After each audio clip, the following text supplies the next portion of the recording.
So here we go. Panels all completed. There's 7 of them here, actually. There's 8. Didn't have the space to put the 8th one, but I'm overall pretty happy with the panels. They were a ton of work. I had thought of, originally the idea was to sell them, but I think I'm going to keep them just because I put so much effort into them, and I don't know, I'll make some more panels soon and go from there. There's some mistakes, which I'll point out. Part of the reason why I decided to keep them. I think one of the mistakes is not my fault, actually, but I'll show you that in a second. Anyways, let's just take a look around here, how nice these corners are. I know I've showed that before, but how shiny the finish is. A little bit of orange peel on them. Really need to be able to spray the panels. But anyway, it's not a big deal. Um, let's just take a look around here. I'm just so happy. I was thinking about playing the 2001 Space Odyssey black monolith moment when the monkey sees the black monolith, when it goes dum dum dum dum dum dum dum dum.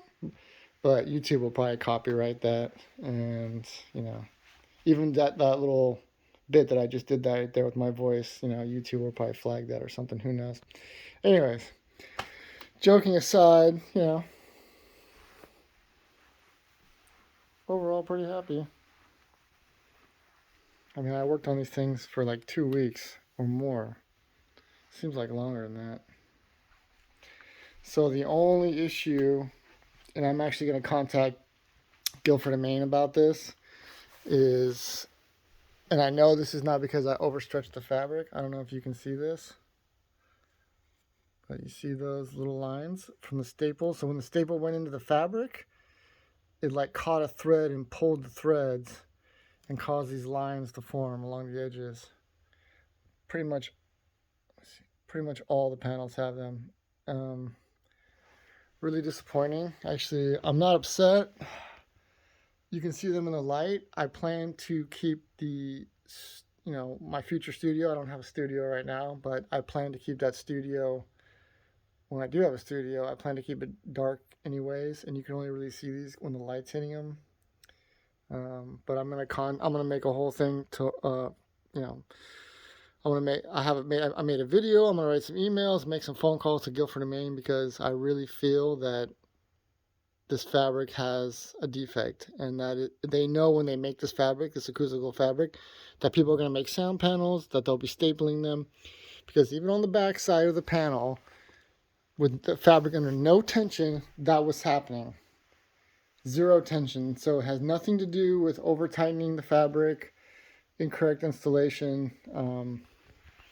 It just has to do with, the fabric is just not staple friendly. And considering the fabric is over 20, it's like $23 a yard or something. It's astronomically expensive. It's good fabric. It's very, very good fabric. You can see my previous videos, it's acoustically transparent.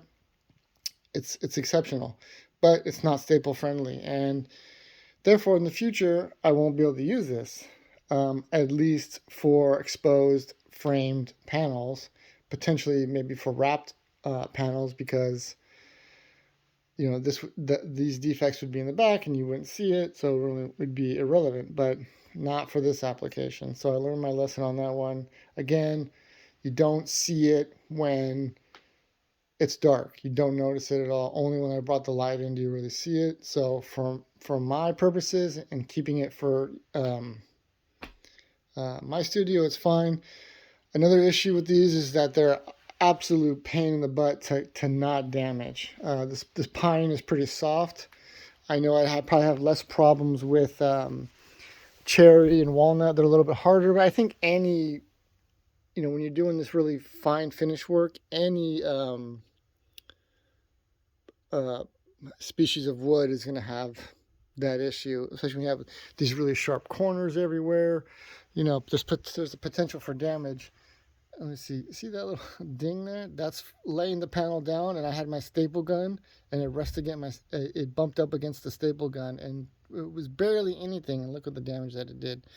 So there's little dents and dings and little mistakes here and there, and because I'm keeping it for myself, I'm not gonna bother with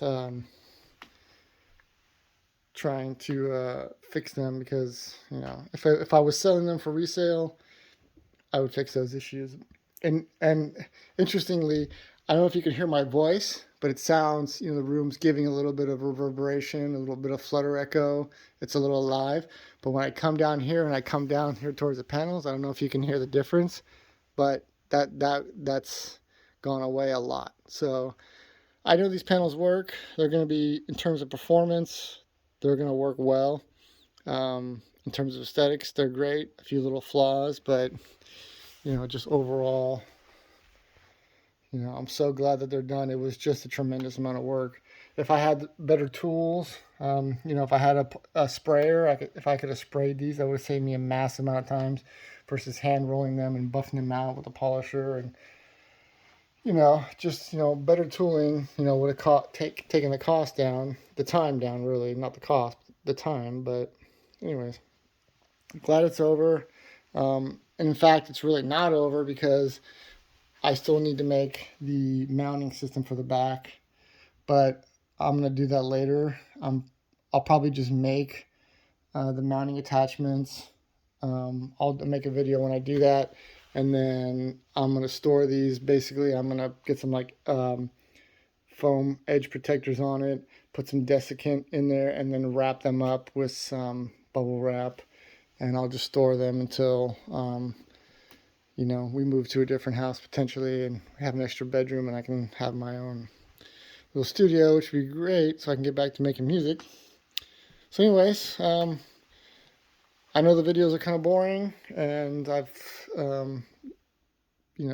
think there's a lot of great content in them. In the future, hopefully I'll have time to edit videos and make them more interesting, and I've got some future projects in mind, namely some nice wood that I saw at a local lumber yard, vertical grain, Doug fir, I think it was, and maybe do some kind of like waterfall setup here because you see how the grain misaligns here.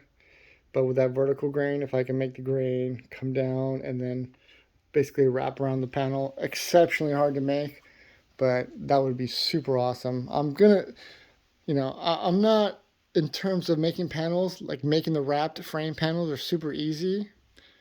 I'm not really interested in easy. I want to do custom work. You can get those cheap. I mean, a lot of places have them for like $75 a piece, well, plus shipping, but I really want to make custom made panels and solutions like this. It's a lot of work, it's difficult, it's stressful, it's costly, but the rewards are this, right? Having all these beautiful panels that I took all this time into making, and hopefully I can find people that will appreciate the craftsmanship that went into these. So I think the direction that I'm going to be doing is going to be custom made panels. I'm setting up a website right now. I'm putting together photos, and I'm going to market myself as doing custom work and not just generic, wrapped panels that take an hour to make, but something a little bit nicer and a little bit more expensive, and find people that appreciate that, and life will be good. So thanks for watching, and stay tuned for the next custom panel video that I'm going to be making hopefully pretty soon. Thanks for watching.